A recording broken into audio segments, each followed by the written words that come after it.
2016 оны сонгуульд ардчилсан намыг зохион байгуулалтаа унгаахад Эрдэнэт гэдэг үйлдвэр дээр энэ Манан гэдэг бүлэглэл ахиж тодорч гарч ирсэн. Эрдэнэтэр тэгээ үстэй.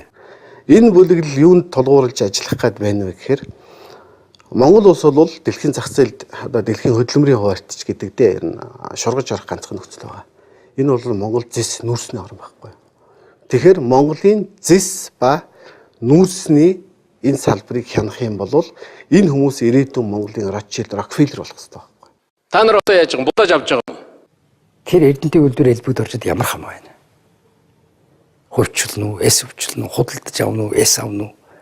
Эсхийг хийх газар нухаг хэрэггүй гэдэг үгүй юм л да. Төрийн тэргүүнд оролцдог ажил биш шүү дээ.